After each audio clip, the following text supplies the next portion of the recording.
So, yo! What's up mga kabisdak, no? So, gagawa naman tayo ng video. So, tutorial itong gagawin natin ngayon. So, kung ikaw ay merong ganito, dapat mo i-off. Or yung, kung sakaling meron kayong na link na GCash. For example, meron kayong nangungutang kayo. For example, like mga salmon, mga financing online, lending, mga ganyan. So, I'm sure na nilink nyo yung mga GCash nyo, Pimaya nyo, pwede rin yung mga bank account nyo. So dapat para hindi maubos yung laman ng account nyo or laman ng GCash nyo, ang mga pera nyo, dapat i-off nyo to. Dapat alam nyo to mga kabisdak, no?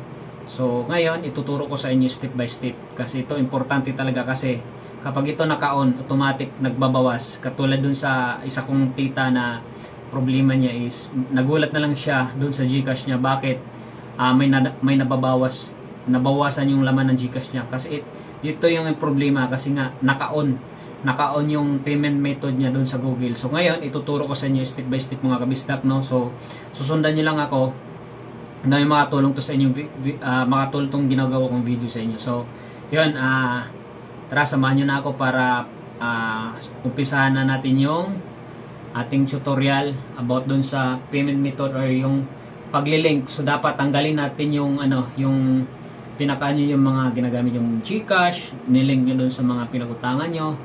Okay, katulad ng salmon financing, mga tawag nito. Iba't iba pa, basta kung ano yung ginagamit yung payment method, kasi automatic naglilink yan dun sa Google. So kailangan i-off natin to. So tara, samahan niyo na ako mga kapistap. So, yun mga kabisdak, no? Susundan nyo na ako dito, no? Nandito na tayo sa cellphone natin. So, ganito lang. So, unang gagawin is pupunta tayo doon sa ating Google Chrome. Ayan, Google Chrome. Ito na yung Google Chrome natin mga kabisdak, no? So, next natin gagawin, ito yung tatlong tuldok na yung sa gilid. Pipindutin natin. Tapos, yan ang lalabas mga kabisdak, no?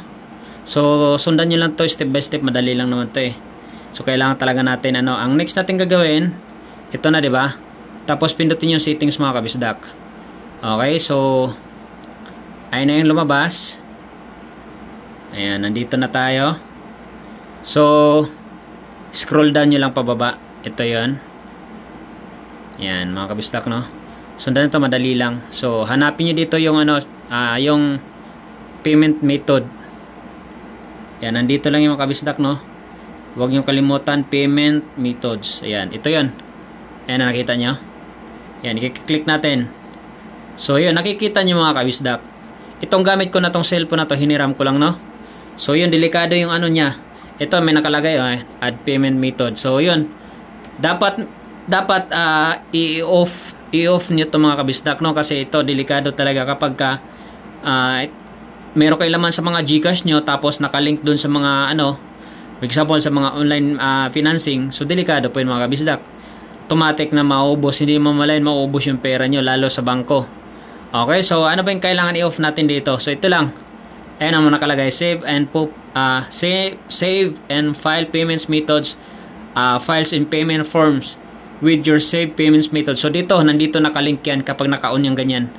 So, nakalink yan. Kailangan, ang gagawin natin is i-off natin yung mga kabisdak para safe yung pera natin, or matatanggal yung niling natin na GCash dyan, Pimaya or bangko. So yan, i-off lang natin. So yan, nakita nyo yung dalawa na to, na nung in-off ko, nag-off din siya automatic. So yan, ganun, safe na. Ganun lang gagawin yung mga kabisdak. Naway nakatulong tong ginawa kong video.